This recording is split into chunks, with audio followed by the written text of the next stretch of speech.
Ini ada suaranya enggak? Nah, baru ada. Baru ada. Ya udah ulangi ya.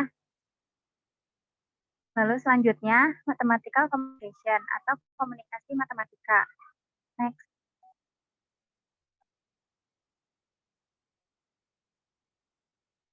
Komunikasi matematika. Nah, di sini matematika memiliki peran sebagai simbol yang dapat digunakan untuk berkomunikasi secara tepat. Matematika tidak hanya sekedar berpikir, tetapi sebagai alat komunikasi antar siswa dan guru dengan siswa. Dengan komunikasi, siswa dapat meningkatkan kata, mengembangkan kemampuan berbicara, menulis secara sistematis, dan memiliki kemampuan belajar yang lebih baik. Lalu komunikasi matematika. Pengertiannya yaitu kecakapan seseorang dalam mengungkapkan pikiran mereka dan bertanggung jawab untuk mendengarkan, menafsirkan, bertanya, dan menginterpretasikan satu dengan ide-ide yang lain dalam memecahkan masalah baik itu pada kelompok diskusi maupun di kelas. Pikiran dan kemampuan tentang matematika siswa ditantang selama proses pembelajaran, sehingga komunikasi merupakan bagian penting dari siswa dalam menyampaikan hasil berpikir mereka secara lisan atau dalam bentuk tulisan. Dengan adanya komunikasi, matematis akan memudahkan guru untuk memahami kemampuan siswa dalam menginterpretasikan dan mengingat pemahaman siswa dalam konsep yang selanjutnya yang menjadikan komunikasi dalam pembelajaran matematika di kalangan siswa, yaitu yang pertama, matematik as a language. Yaitu matematika tidak hanya sekedar alat bantu berpikir, alat untuk menemukan pola atau menyelesaikan masalah, tapi juga satu alat yang berharga untuk mengkomunikasikan berbagai ide. Kedua, matematik learning as social and yaitu dalam matematika, interaksi antar siswa dan komunikasi guru dengan siswa merupakan bagian penting. Jadi, kalau guru hanya berusaha membuat siswa mampu untuk menjawab soal dengan benar tanpa memintanya untuk memberikan jawaban ataupun meminta siswa untuk mengkomunikasikan pemikirannya, maka siswa akan merasa asing untuk berbicara tentang matematika. Next.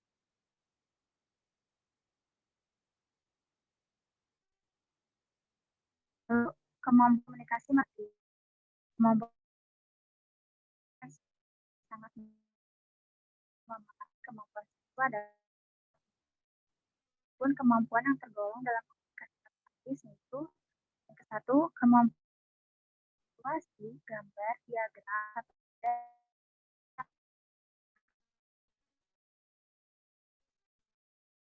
dalam bahasa atau model 2 menjelaskan ide secara lisan atau tulisan.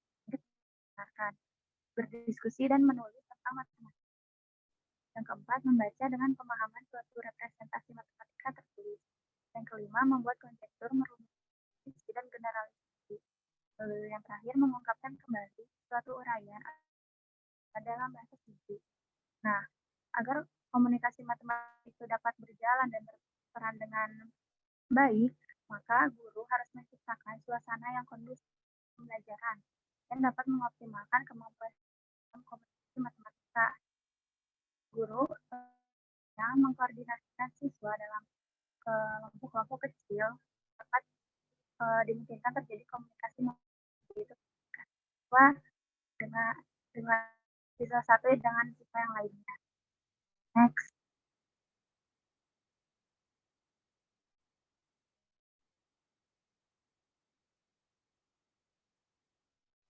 Lalu selanjutnya, implementasi komunikasi matematika di sekolah. Guru membentuk kemampuan komunikasi siswa saat diskusi kelas, yaitu pertama membentuk perilaku yang mendukung pembelajaran kelas, yang kedua memilih dan permasalahan matematika yang memungkinkan jadi banyak komunikasi. Yang ketiga, memandu diskusi kelas mengenai apa yang sedang dipelajari dengan memantau proses belajar siswa. Guru sebaiknya berusaha untuk membentuk pembelajaran yang kaya akan komunikasi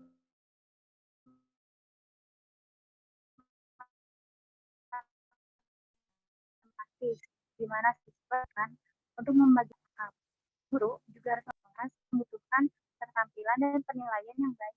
Contohnya, untuk meyakinkan guru dapat lain yang secara berbeda untuk mempresentasikan idenya.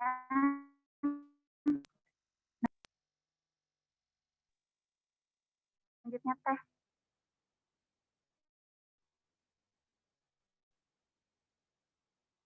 Selanjutnya contoh soal. Sebuah pesawat udara dari bandara A terbang ke bandara B sejauh 150 km, kemudian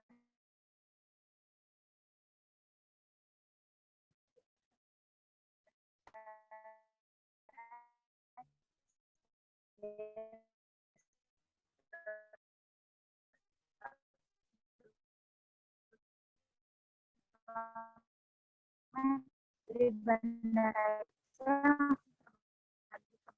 posisi bandara A, B, dan diketahui dari soalnya.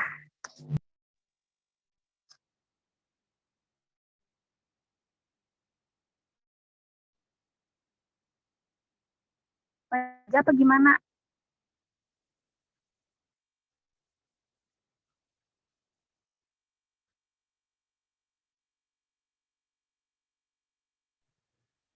Putus-putus gak di kalian? Iya. Nggak jelas banget suaranya. Nggak jelas banget. Gimana mau diulang lagi? Sekarang udah jelas belum? Nah, udah. Ngulang lagi gak? Asa nggak ada suara. Boleh atau sok? Dari mana? Ari mulai gak jelasnya dari awal banget. Enggak, dari yang ini dari apa? Contoh soal Di sini. Ya, sok. Sebelum-sebelumnya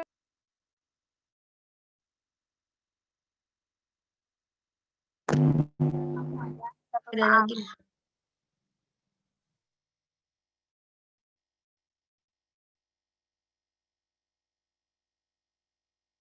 Lalu selanjutnya contoh soal. Pesawat udara dari bandara A terbang ke bandara B sejauh 150 km dan terbang lagi ke bandara C sejauh 120 km. C langsung terbang lagi ke bandara A. Jika posisi bandara A, B, dan C adalah titik sudut sebuah segitiga siku, tentukan jarak bandara C ke bandara A. Jelaskan dan buat gambarnya. Lalu penyelesaiannya diketahui dari soal, yaitu jarak bandara A ke bandara B, yaitu 150 km. Dan jarak bandara B ke bandara C, yaitu 120 km. Ditanyakannya, jarak bandara C ke bandara A. Next.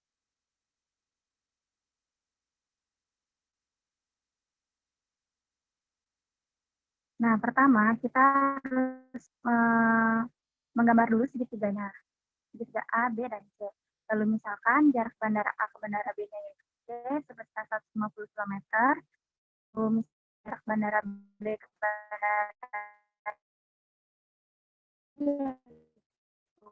A bisa 120 km.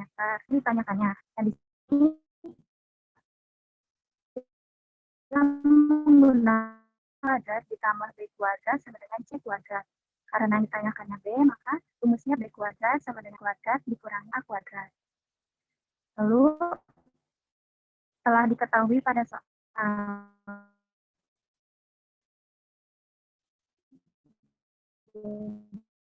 B kuadrat sama dengan 110 km dikuadratkan dikurangi serat sama dengan kuadrat. Lalu kuadrat sama dengan B sama dengan 8.100 km kuadrat. Jadi hasilnya B sama dengan 90 km. Nah, jadi jarak antara bandara C ke bandara A adalah 90 km.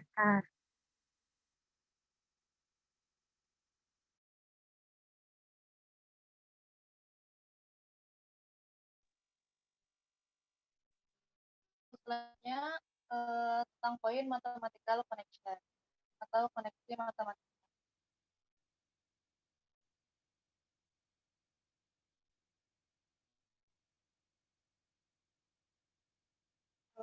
Koneksi matematika sendiri diartikan sebagai suatu hubungan atau keterkaitan, sehingga koneksi matematika memiliki arti keterkaitan antara konsep-konsep matematika yang berhubungan dengan matematika itu sendiri dan keterkaitan antara matematika dengan kehidupan sehari-hari.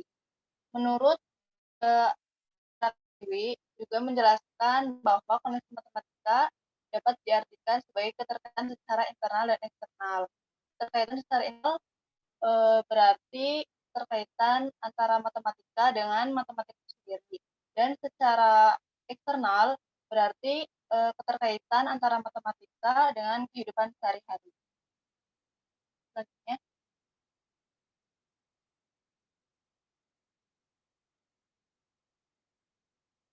nah, menurut secara umum, Krismawati Irawan Susanto mengemukakan bahwa kemampuan koneksi matematis meliputi yang pertama, menghubungkan pengetahuan konseptual dan prosedural. Di sini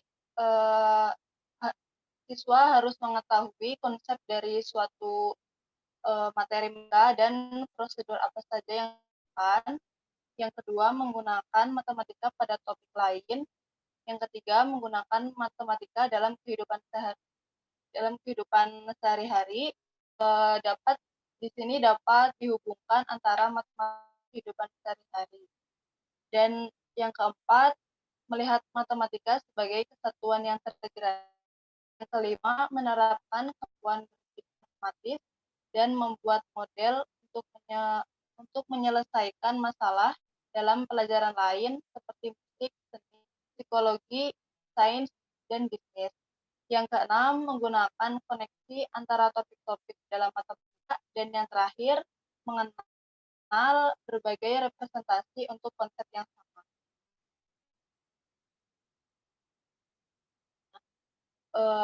Pada NCTM 2000 menjelaskan bahwa standar koneksi siswa penekanan pembelajaran matematika pada kemampuan siswa.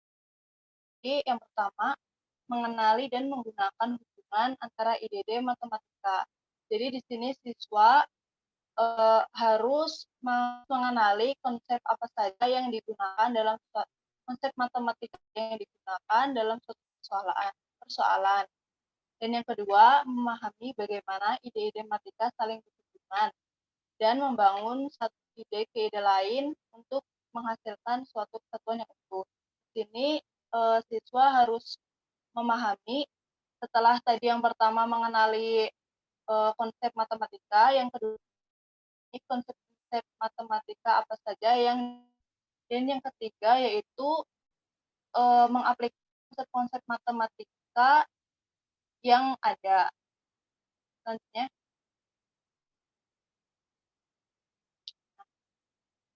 aspek-aspek koneksi matematis.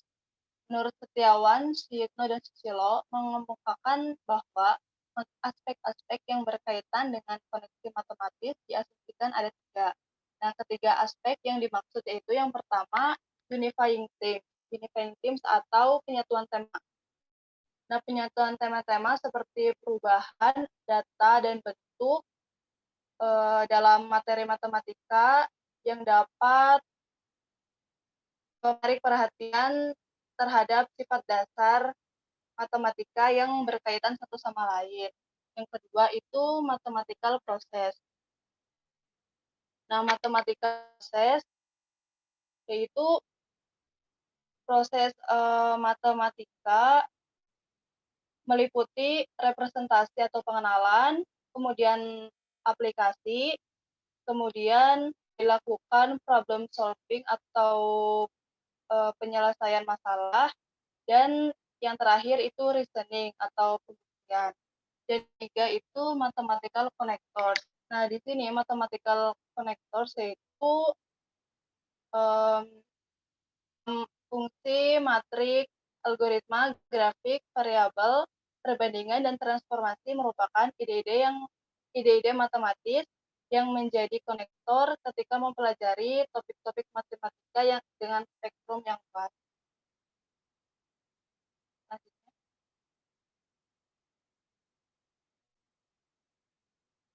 mengapa sih harus di matematis?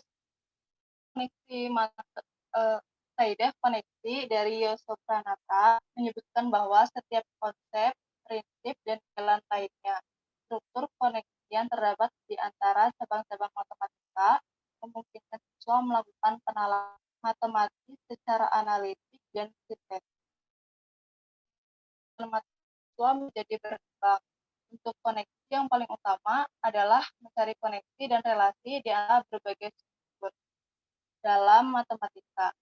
Dalam pembelajaran matematika, guru tidak perlu membantu siswa dalam menelaah perbedaan dan keragaman struktur dalam matematika, tetapi siswa perlu menyadari sendiri adanya koneksi antara berbagai struktur dalam matematika.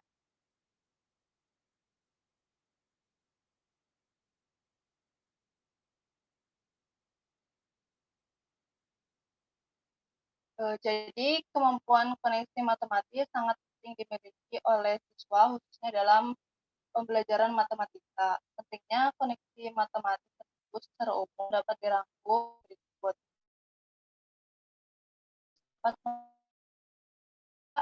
Untuk dapat memahami matematika secara mendalam.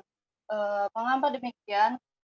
Di matematis, siswa disajikan dengan beberapa konsep matematika, yaitu dapat lebih dari satu bahkan lebih konsep matematika yang tersaji.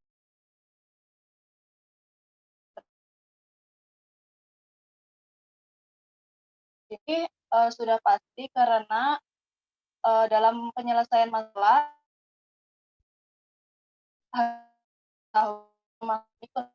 saja yang digunakan. Jadi dalam koneksi matematis konsep matematika yang digunakan, kita sudah pasti dapat menyelesaikan suatu permasalahan. Dan yang ketiga, koneksi matematis dapat memberikan pengalaman belajar yang bisa mengembangkan kemandirian belajar, menumbuhkan kepercayaan dan kesadaran yang lebih tinggi tentang manfaat matematika.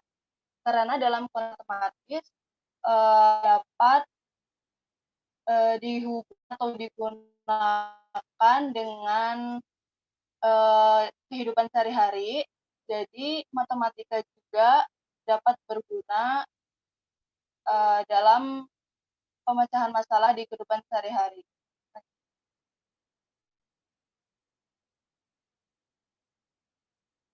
Selanjutnya, Teh.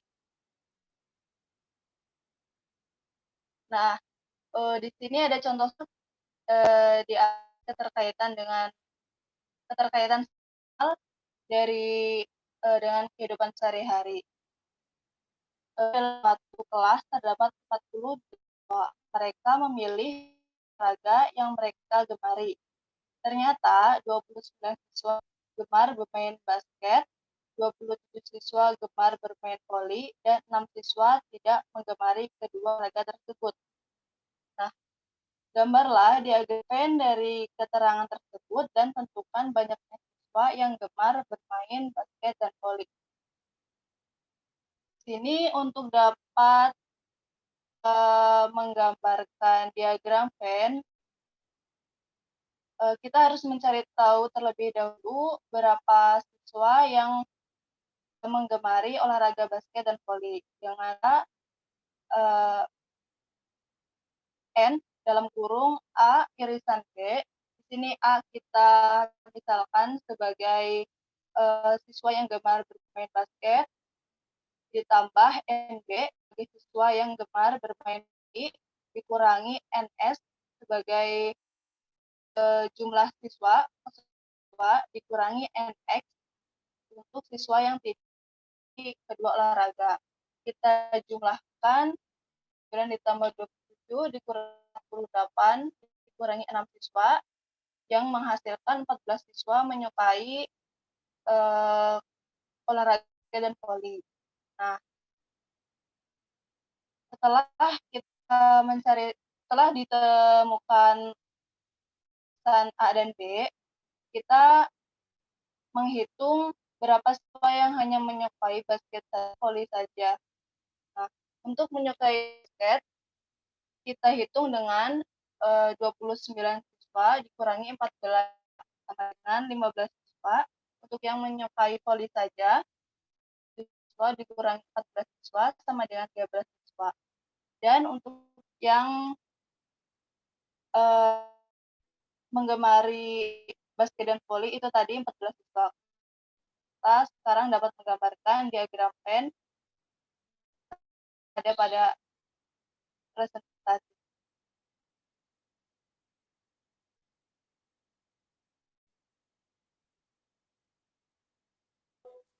Yang terakhir ada mathematical representation.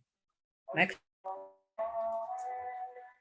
Menurut NCTM, representasi membantu menggambarkan, menjelaskan, atau memperluas ide matematika dengan berfokus pada fitur-fitur pentingnya.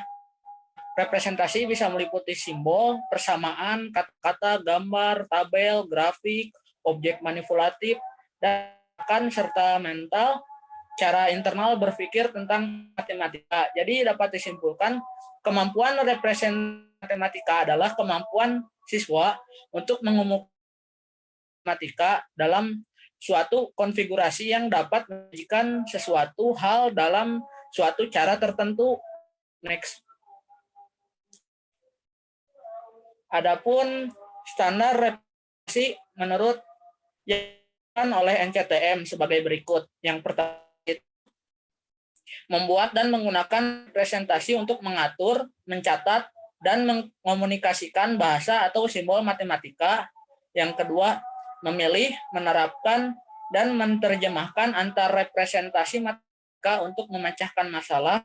Yang ketiga, menggunakan representasi untuk memodelkan dan menginterpretasi fenomena fisik, sosial, dan matematika.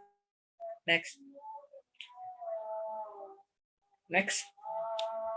Adapun bentuk-bentuk representasi dibagi 3. Yang pertama, representasi visual, representasi melalui persamaan atau ekspresi matematis, dan kata-kata atau teks. Yang pertama yaitu representasi visual. Bisa menggunakan diagram, tabel, atau grafik maupun gambar. Bentuk-bentuk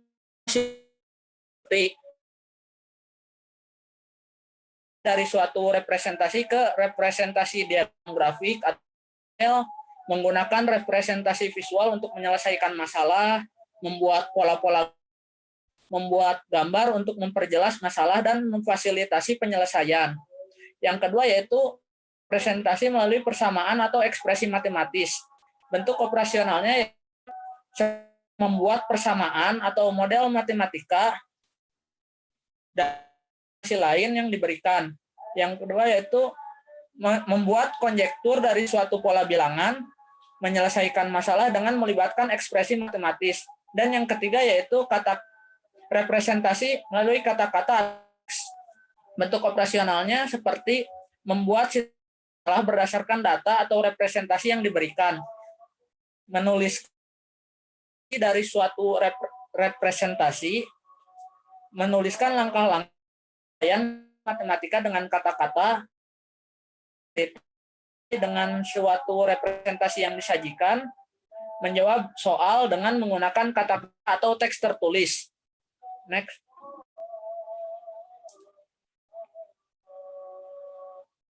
Mengapa representasi matematika penting? Menurut PTM, pembelajaran matematika sebaiknya menggunakan pada representasi matematis untuk membangun pemahaman matematis siswa agar siswa mampu. Yang pertama yaitu menggunakan representasi untuk mengatur dan mengomunikasikan ide-ide. Yang kedua, mengembangkan perwujudan dari representasi matematis yang dapat digunakan tujuan tertentu secara fleksibel dan tepat. Yang ketiga, komunikasikan representasi untuk menggunakan dan menginterpretasikan fenomena fisik, sosial, dan matematis. Next.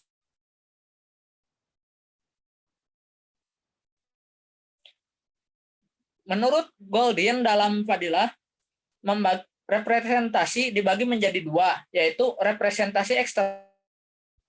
Representasi eksternal adalah hasil perwujudan untuk apa-apa yang dikerjakan seseorang secara internal atau representasi internalnya. Jadi representasi eksternal itu seperti sebuah gambar yang hasil dari pikiran kita, dan representasi internal itu adalah pemikiran kita, dan hasil dari pemikiran kita itu disebut representasi eksternal, dapat berupa gambar, grafik, pun lainnya. Next. Nah, adapun contoh soal sebagai berikut. Berdasarkan suatu survei oleh lembaga penelitian, diketahui bahwa populasi hewan kurang menjadi setengahnya setiap 10 tahun. Diperkirakan pada tahun 2050 populasinya tinggal 1 juta ekor. Tentu jumlah populasi hewan setiap 10 tahun dari tahun 2000 sampai tahun 2050. Next. Nah, berikut pembahasannya. Dari soal tersebut kita mendapat informasi yang diketahui, yaitu pertama, populasi hewan A tahun 2050 juta. Lalu jumlah A berkurang setengahnya setiap 10 tahun. Dan kan jumlah populasi hewan setiap 10 tahun dari tahun 2000 sampai tahun 2050. Nah, dapat merepresentasikannya sebagai berikut.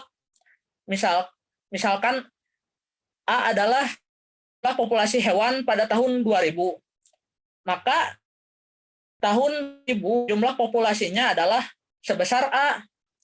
Nah, tahun 2010 populasinya berkurang setengah dari populasi tahun 2000. Lalu tahun 2020 juga berkurang setengahnya dari populasi tahun 2000. Dan begitu seterusnya. Tahun 2040 jumlah populasi berkurang lagi setengahnya dari tahun 2040. Dari pernyataan ini berarti kita memperoleh 10 tahun populasi tahun 2040 adalah 2 kali populasi tahun 2050. Maka dapat dibuatlah sebuah tabel. Next.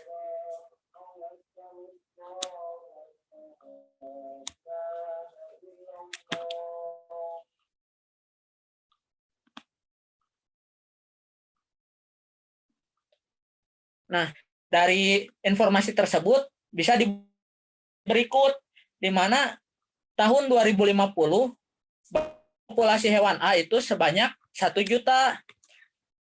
Tahun 2040 banyaknya 2 kali dari populasi tahun 2050, yaitu sebesar 2 juta. Dan populasi di tahun 2030 dari populasi tahun 2040. Maka diperoleh tabel sebagai berikut.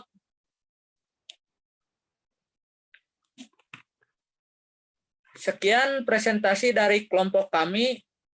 Terima kasih sudah menonton. Wassalamualaikum warahmatullahi wabarakatuh.